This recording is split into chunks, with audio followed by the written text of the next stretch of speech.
Hi there guys, it's Anthony here from Cutting Edge Guitar, and in today's video I am going to be talking to you about the CAGED guitar system, telling you what it is and giving you a good breakdown for the whole thing. Let's get right into it.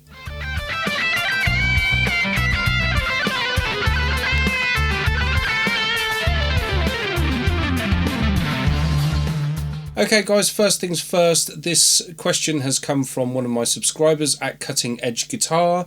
If you want to get involved in asking me questions that I can answer here through the YouTube channel and you want to support me and my content, consider becoming a member. All of the links are in the description. Check out my advanced guitar courses, my downloadable versions of my books, lessons and more. Okay, so what is the CAGED system for guitar? Big subject. This is one of the things that I cover extensively on my advanced guitar course. There's loads of stuff in my books about all of this as well, but essentially the thing with the CAGED system, it's one way, not the only way, but one way where we can break down the fretboard so that we can learn things, all of like our devices, things like triads, chords, arpeggios, scales, all of the things that you need as a guitarist, your tools, so to speak. We break it down so that we can compartmentalize the guitar neck into 5 areas.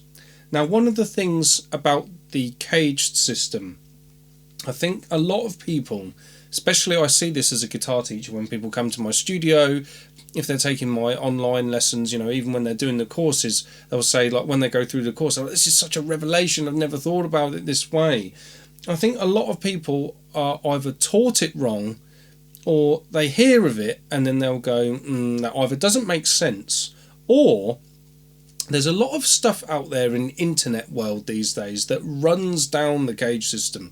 And it says, you don't want to learn the CAGED system. The CAGED system is hurting you. It's bad for you. This is no good. You want to learn this. And it's usually like some other method that either uses a little bit of the CAGED system with something else bolted onto it, or in terms of like playing scales and stuff, it's probably the 3 notes per string system.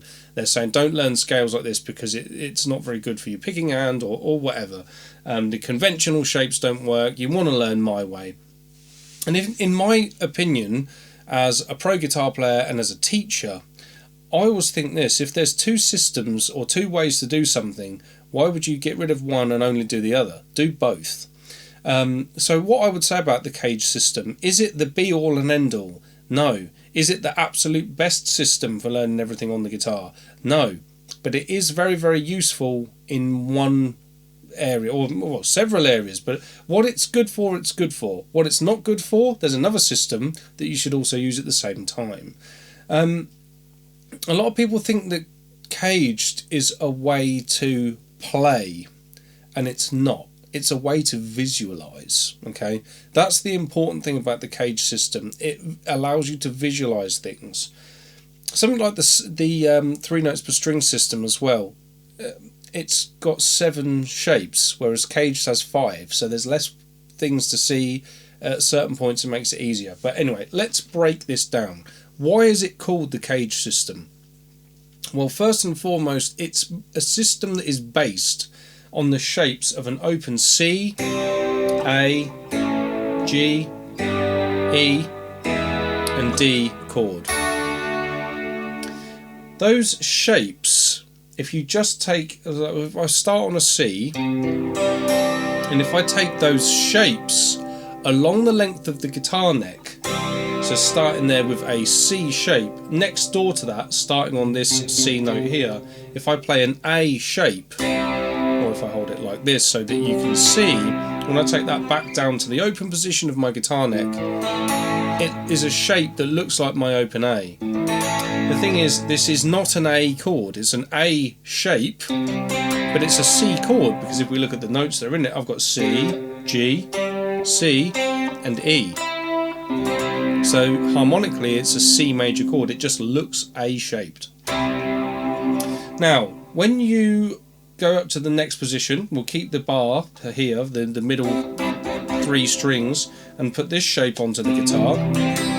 This looks like an open G chord, But of course it's still a C chord because of the notes that I've got in there. I've got C, E, G, C, E, G, C. Okay? Now anyone who's watching this and it might be quite difficult to follow along with, but one thing that I explain to my students when I'm teaching them one-to-one with this, I'm like, if they're not getting the fact that these shapes are moving along the neck and they're going, oh, how does this work? I'm like, well, think about this as a capo. If your first finger was a capo, you wouldn't call this chord up here C with a capo at your 5th fret. You'd be calling this capo 5th fret, play a G. And that's something that's really, really confusing for anyone who doesn't play the guitar, because harmonically we are playing a C because we've got C, E and G. But as a guitar player, for example, if you're using a guitar chord finder online or something like that, you'd look at this and on the chart it would say capo 5, play a G. Okay, so it's a G-shaped chord, but harmonically we've got the notes of C. Okay. Now if I move up to the next position, along I'll get this shape.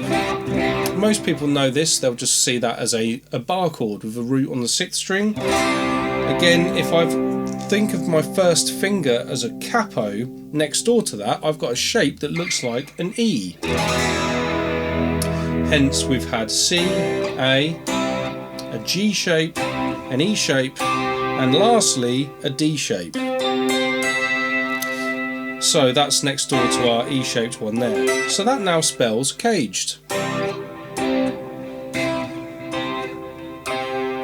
Now one of the things that I have with students is that's probably as far as a lot of them know when they first come into the studio, and they don't see how useful and powerful this can be. So one of the things that is confusing there is when I'm playing this, for example, I'm playing a C chord but in its A shape. Now the terminology of that is very confusing. I see a lot of players, they're scratching their heads going, oh, what chord am I playing, or what shape am I playing, that stuff. So the best way to do this is to forget about the names of the shapes and do it as a numerical system. Now, we do have a numbering system on the guitar, okay? But what we call this shape here, the one that looks like an E, but we want to forget about that right now, the E shape is the one that we call shape 1. So what I'm going to do now is I'm going to change the key. Let's say, for example, I don't want to use any open chords or anything like that. What I'm going to do is I'm going to move this to a nice portion of the neck. So I'm going to move this shape down to the 3rd fret. Okay, so what I'm now playing is a G major chord as a bar chord. Most of you watching this will probably go, yeah, I'll get that, follow that. What we want to now do, instead of calling this a G bar chord or a G chord in its E shape or any of that confusing stuff, what you want to do is class this as a G chord in position 1. So then next door to that we'll have a G chord in position 2. Yes, if I take this shape down to the open position, it looks like an open D chord, but I don't want to call this G chord D shape. That's confusing. So we're calling that G chord shape 2. If I play the one that's next door, I've now got a G chord in shape 3. Generally, the way the CAGED system is taught, people will say that that is a G chord in its C shape, because it looks like an open C. But again, I find that confusing. So what I'm going to do is I'm going to class that as a G chord in shape 3. Next door we would have this one. Nobody really fingers that chord like that. They would generally all play it like this, but I just want you to see the shape. This would be a G chord in its position 4 shape, not its A shape, but its position 4 shape. And then lastly we've got G chord in its G shape, but what we're going to do is we're going to call that position 5, which is the same as the open position. So what I'm now able to do is play a chord in 5 positions using those shapes. We call it the CAGED system because it's a catchy name that allows us to memorize it, okay? But the thing is, if we're calling it CAGED, that makes us think that the C shapes are position 1 and A shapes would be position 2, and that's not the case. Anything that looks E-shaped is position 1, D shape is position 2, C is 3, A is 4, and G is always 5. But like I say, forget about the names of the shapes and all that stuff. Just think about this as this is the key of G, position 1. This is the key of G, position 2. This is the key of G, position 3, etc. Now the thing with this, it doesn't stop at major chords. The thing with the CAGED system is what we do now, we use those chord shapes as a basic scaffold that we can build all of our other tools on top. So I'm just going to do this in position 1, okay? So I've got a basic G major chord in position 1. Around that chord, I can now play a G major triad.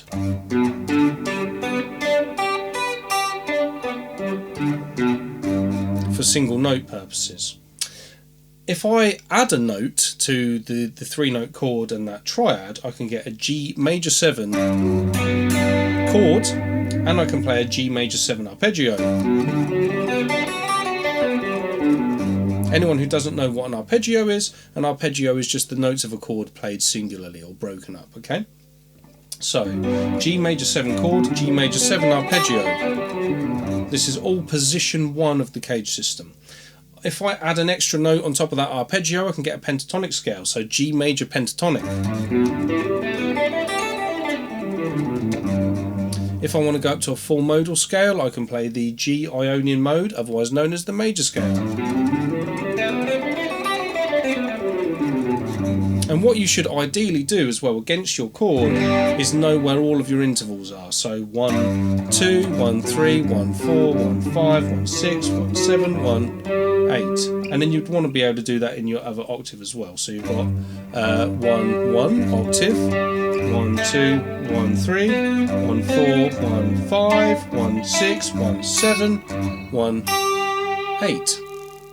And then with that, underneath your hand in one position, you'll be able to see your major chord, your major triad, your major 7 chord, your major 7 arpeggio, your major pentatonic scale, your major modal scales, and all of the intervals, which means that wherever you land on the guitar neck, for any key in position 1, let's say if I change the key back up to say C, so I'll play my C major chord in position 1, I can play my C major 7 chord, I can play my C major triad, I can play my C major 7 arpeggio, I can play my pentatonic scale,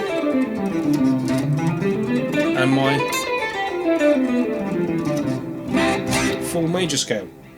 So everything is going to fall under my hand wherever I am. Now how you expand on this is for each one of those positions, say like if I was in position 2, we've got a chord, there'll be a major 7 chord, there'll be a major 7 arpeggio, there'll be a major major pentatonic scale, there's your full modal scale. So in each one of those 5 positions you can build up that profile of everything you need on the neck. Taking that further, you can do this for minor chords, you can do it for your minor 7 chords, your dominant 7 chords, minor 7 flat 5 chords, all modes, all arpeggios, everything. Everything that you could ever want to learn on the guitar fits neatly into that CAGED system, okay?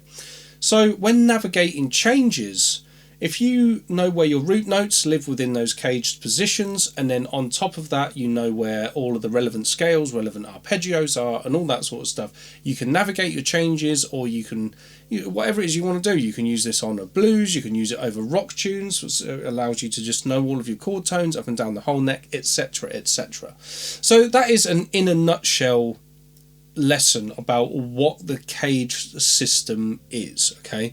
There is a lot more to it, there is a lot more to go really in depth on, but hopefully that will clear up for many of you out there why we've got C, A, G, E, D shapes and then it doesn't match up to the numbering of positions 1, 2, 3, 4, 5. Essentially, as I say, it just gives us a 5-position system for learning all of our devices on the fretboard. Okay guys, I hope that you've found this lesson useful. If you have, do smash that like button, give it a share to any of your guitar playing friends that you feel would benefit from looking at this. If you would like to take the information here a lot further, do check out the stuff at Cutting Edge Guitar, because there is a whole host of tuition stuff based on all of these kind of concepts. Also, subscribe to the channel, because in the next video what I'm going to do is talk about the CAGED system and 3 notes per string, and why certain guitar players will say you should learn this one and not the other one, and vice versa. And my opinion is basically the two should come together. So if you want to see how I talk about the two things coming together and there not being an issue, make sure you subscribe to the channel so you see that one when it comes out. Okay guys, thanks so much for watching. I'll see you next time.